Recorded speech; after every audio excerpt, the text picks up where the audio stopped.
જો આપણે ગયા લેક્ચરમાં મોટા દાખલા જે છે બાઉલીના એ પૂરા થયા હતા. હવે આ ચેપ્ટરની અંદર જે ટૂંકા દાખલા પૂછાય છે શોર્ટ સમ સ્વાધ્યાયની અંદર જે છે હું તમને કરાવું છું, એટલે ઉદાહરણ આવડી જશે એના આધારે. સ્વાધ્યાયમાં પેજ નંબર 208 ઉપર 210 ઉપર સેક્શન સી, પેજ નંબર 210 વિભાગ સી.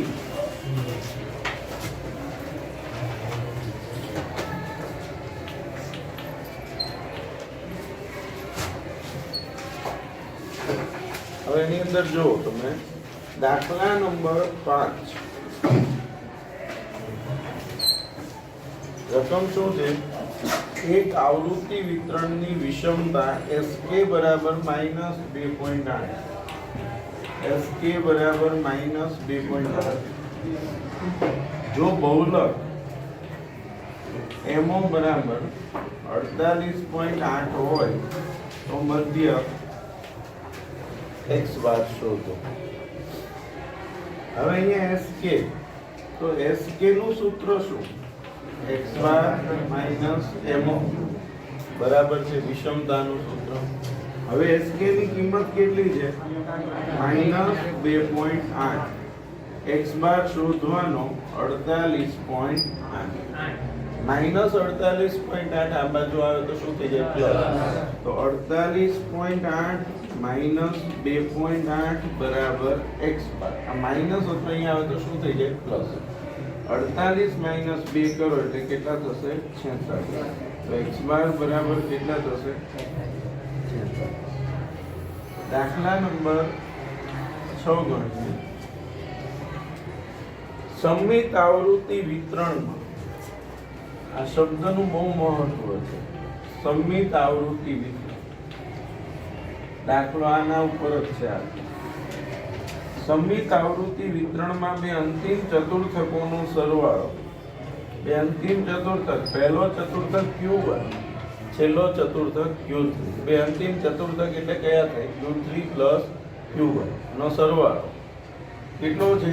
138. તો તેનો મધ્યસ્થ કેટલો થાય? તો અહીંયા શબ્દ છે સમમિત આવૃત્તિ વિતરણમાં, બરાબર છે.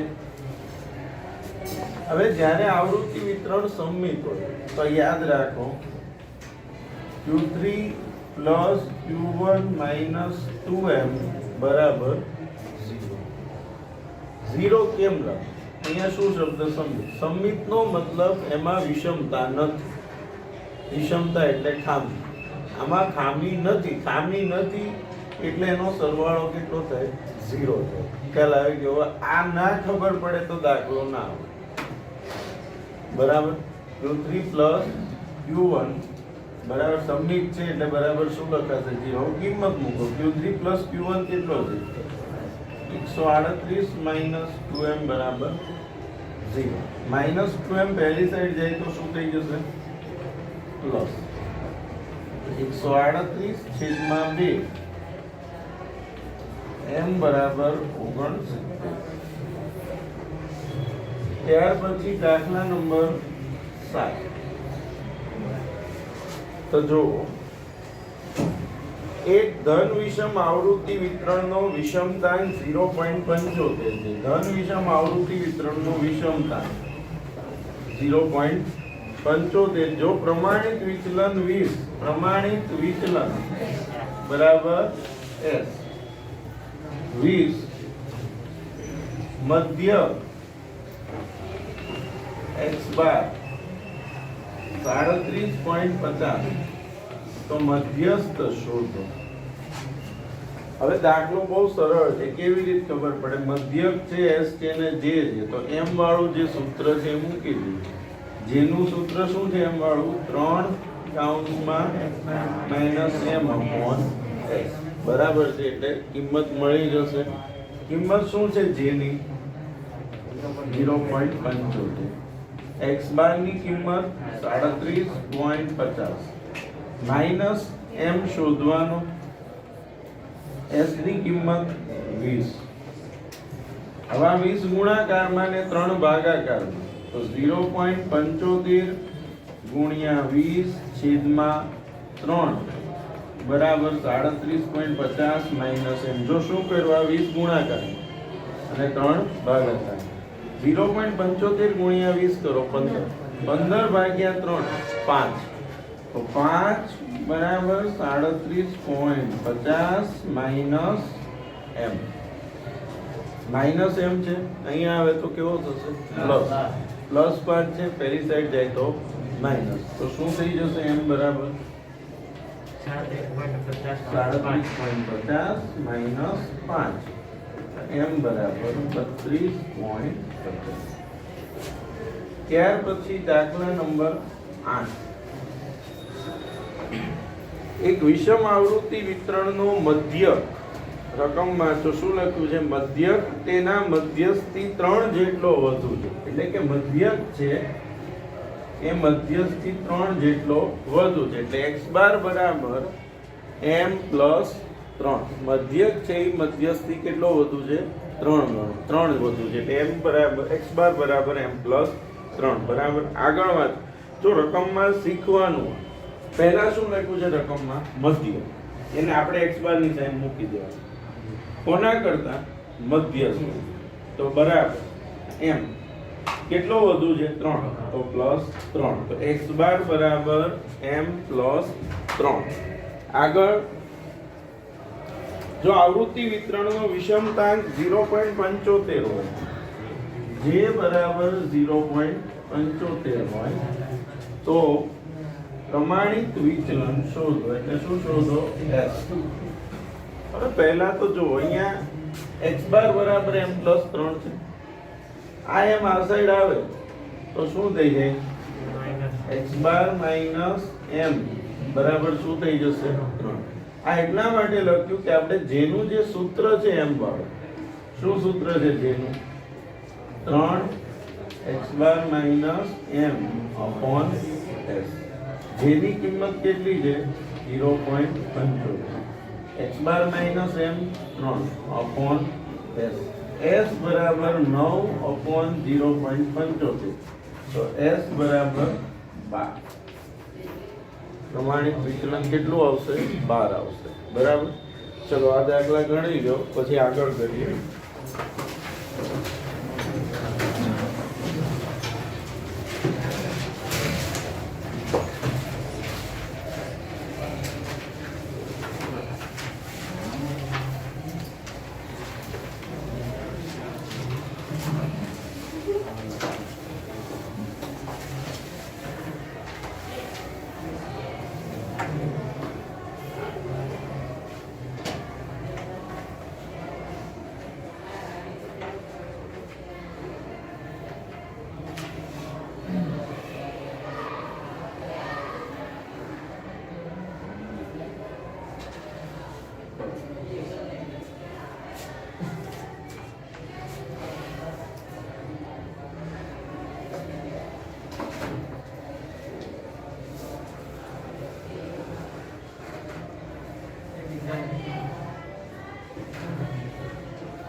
ચલો હવે તેની પછી દાખલા નંબર 9.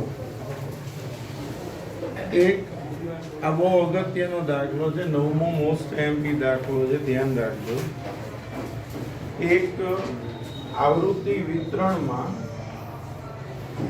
Q3 Q2 બરાબર 2 Q2 Q1 હોય તો જે શોધો. હવે દાખલો આપણે બે રીતે કરીશું, બંને રીત સમજાવું છું, ધ્યાન રાખજો. બંનેમાં તમને જે ઈઝી લાગે એ તમે ગણી શકો. હવે અહીંયા Q2 છે, Q2 એટલે શું થાય? m 2m Q1 બરાબર.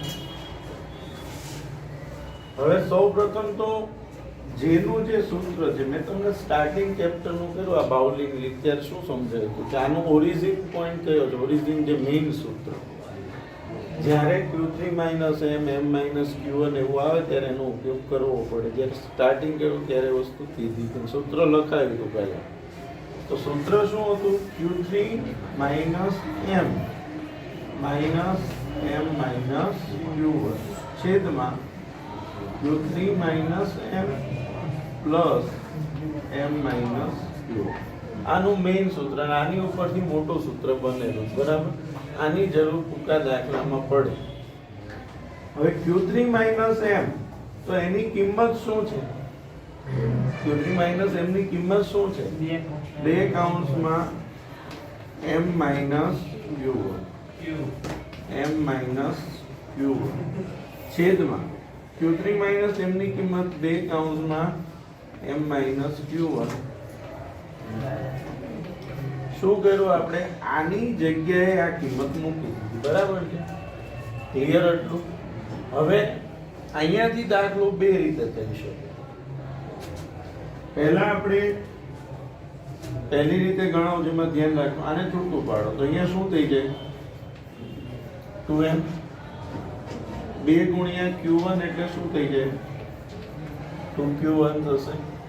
2m minus 2Q1 minus m minus minus plus શું થશે? Q1. 2m minus 2Q1 minus m minus minus plus Q1 છેદમાં 2m minus 2Q1 plus m plus minus શું થશે? Q1. ગણતરી કરીએ આગળ. 2m માઇનસ m શું આવશે? m 2Q1 plus Q1 minus 2 ને પ્લસ 1 તો કેટલો વધે? 1 વધે. તો કેવો Q1 વધશે? માઇનસ છેદમાં 2m plus m 3m Q1 તો Q1 ને 2Q1 2 ને 1 3 માઇનસ 1 અને માઇનસ 2 એટલે જો માઇનસ માઇનસ આમ પ્લસ કરવાનો પણ સાઈન તો એની જ આવે. 2 ને 1 કેટલા થઈ ગયા? 3. સાઈન કોની આવે? માઇનસ. હવે છેદમાં શું કોમન આવશે? તો શું વધશે? ઉડી જશે. તો 1/3 0.33 બરાબર. આ જ દાખલો આપણે આટલું આ પોઈન્ટ લખાય છે અહીંયા. બીજી રીત જે છે સમજાવું. અહીંયા ને અહીંયા શું કોમન છે? આ પહેલું પદ અને આ બીજું પદ. અહીંયા m Q1 છે, અહીંયા m Q1 છે. સેમ અહીંયા છેદમાં m Q1 છે. તો પહેલા ઉપરના પદમાં m Q1 કોમન લઈ લઈએ. શું કોમન લઈ લઈએ? m Q1. તો શું વધશે? 2 માઇનસ 1. જો આમાંથી m માઇનસ q1 કોમન આવી ગયો શું વધશે 2 માઇનસ a. છેદમાં શું કોમન આવશે m માઇનસ q1. તો શું વધશે 2 પ્લસ a વધશે ને અહીંયા આ કોમન આવી ગયો તો અહીંયા 2 વધે અને પ્લસ 1 આ ઉડી જશે 2 માંથી 1 જાય તો 1/3 0.33. આમાં દાખલો શોર્ટમાં પતી જાય પણ એ ખબર પડવી જોઈએ કે આ કોમન લેતા. પણ આ કેવી વસ્તુ છે ગુણાકાર બધાને આવડતી ખબર બરાબર છે એટલે જે તમને યોગ્ય લાગે એ રીતે તમે અહીંયાથી ગણી શકો આ દાખલા. હવે દાખલા નંબર 10.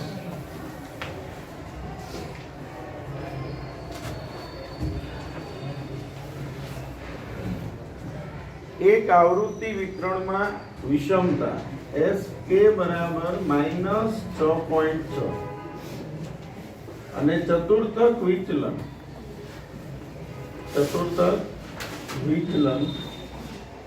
22 હોય તો જે શોધો. બરાબર.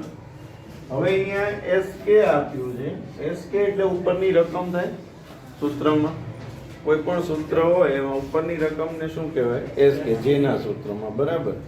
અને આ જે ચતુર્થક વિચલન છે જો આપણે આવું લખીએ Sk બરાબર q3 plus q1 minus 2m minus 6.4 અને આ ચતુર્થક વિચલનનું સૂત્ર શું એના ઉપરથી ચતુર્થક વિચલન બરાબર શું સૂત્ર છે q1/2.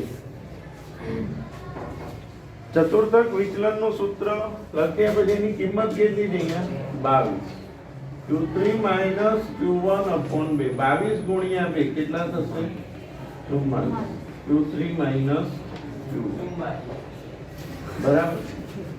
હવે આપણી પાસે q3 પ્લસ આ કિંમત પણ છે ને આ કિંમત બંને થઈ ગઈ.